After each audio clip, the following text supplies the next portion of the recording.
Welcome, everybody, to Good Morning Cannabis. And I have my friend Jordan Isenstadt. I said that right. You So, got it.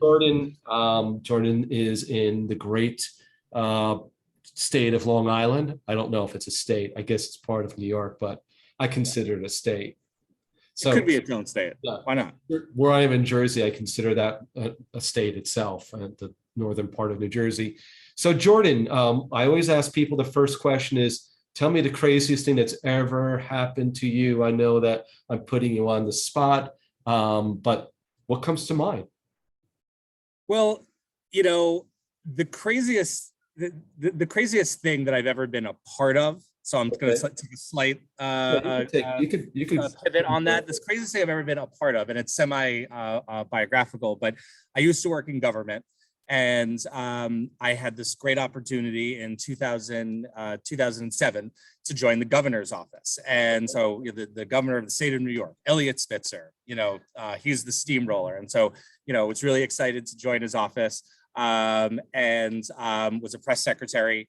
And, within 3 months of starting and, feeling this real ascent in my career, I'm going to be working for the first Jewish president.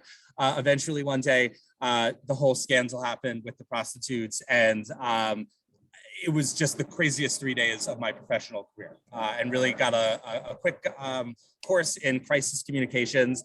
But it was very formative part of my life, but super crazy moment to be a part of.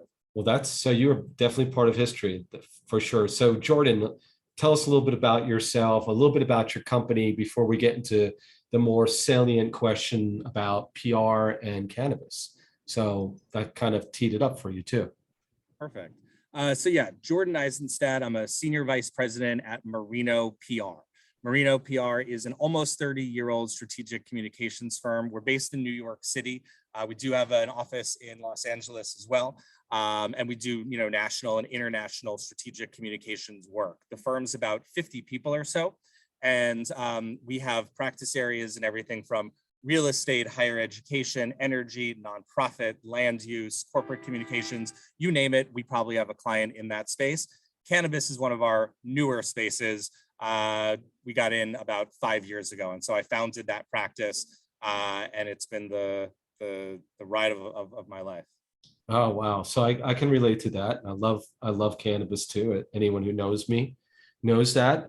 So based upon what you do in PR, and I know you've worked with some major MSOs and some folks who are just trying to get into the business. What's your take on the role of PR and a cannabis company, and what are some things that you would recommend to folks who are looking to start out, who are not really even well established yet? So let's start with that question. Sure. So cannabis obviously as a new and, emerging industry, certainly on the legal side, but is dealing with federal prohibition, as we all know about. So Right. Federal prohibition leads to a lot of, issues in terms of the way that you can, deploy capital, spend money, particularly when it comes to advertising, and particularly advertising via social media. In this day and age, any company's marketing mix, is everything from the work that I do, which is what we call earned media, to paid media, social media, et cetera. So, when it comes to paid media, your options are much slimmer than, any traditional company. So having a strong earned media investment really makes a lot of sense in the cannabis space. And so, we find that we're working with a lot of clients who, have a point of view on this, emerging sector, have a story to tell, have news to share. And, oftentimes they're, not able to, communicate some of those messages through social media, through advertising. So, we've had the opportunity to work with, a number of large brands, small brands, CBD companies, a lot of applicants. And a lot of the work at the end of the day is really positioning our clients. So positioning them for licenses, positioning them as good actors, positioning them as, part of the cannabis community, and educating. We're educating media every day. Media is still behind, frankly, when it comes to cannabis.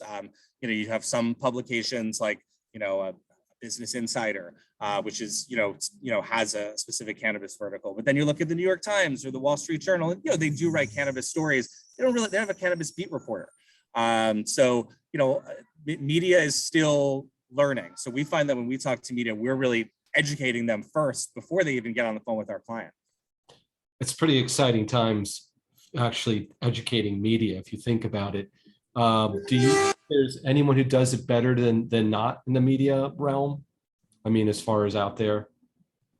Well, what we've enjoyed watching is, as and over the 5 years that we've been in the cannabis market, we do have a focus on New York and New Jersey, but we've worked in a number of other states, and watching the states slowly, the media apparatus slowly transition into covering cannabis more as it becomes more of a legitimate business, and they see that they really need to cover it. So in your beloved New Jersey, watching New Jersey Cannabis Insider become what it is, today, and the arc of that outlet has been tremendous. And so to see a major outlet like or owner like Advanced Media invest in something like that, and now we have the same thing in New York. We have New York Cannabis Insider.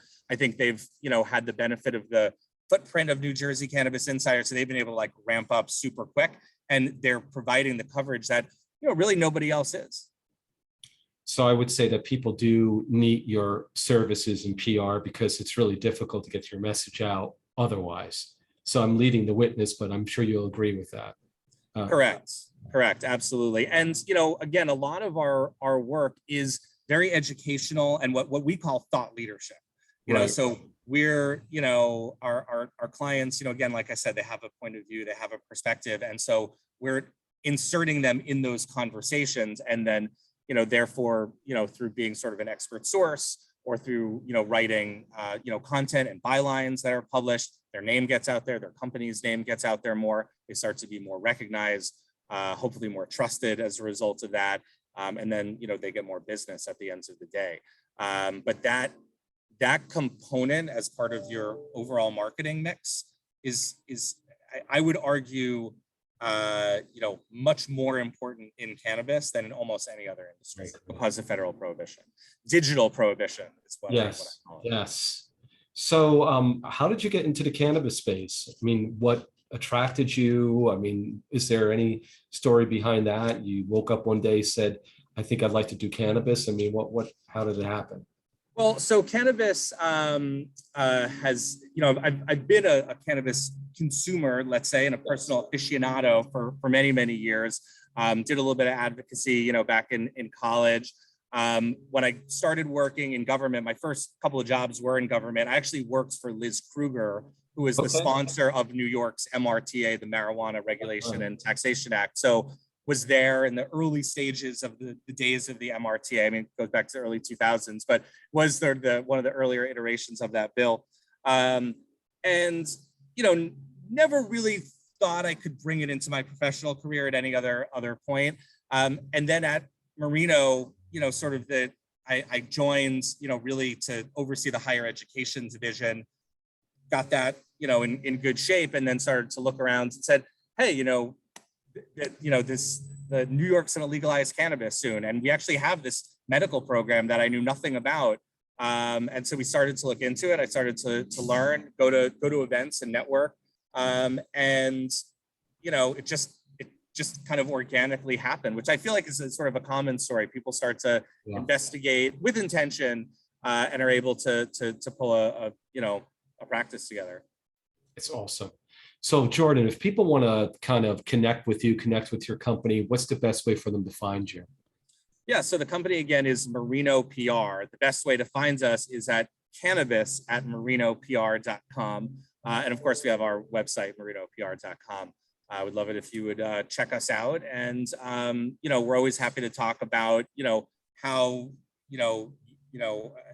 we can help your business, how we can help your bottom line through earned media and storytelling. At the end of the day, that's what we're all about, telling really great stories. And we will have all the your contact information in the show notes anyway. But Jordan, thank you so much for being part of Good Morning Cannabis. And we will continue our discussion on other topics in the future. and enjoy this beautiful morning. Thank you, Todd. Take care. Bye.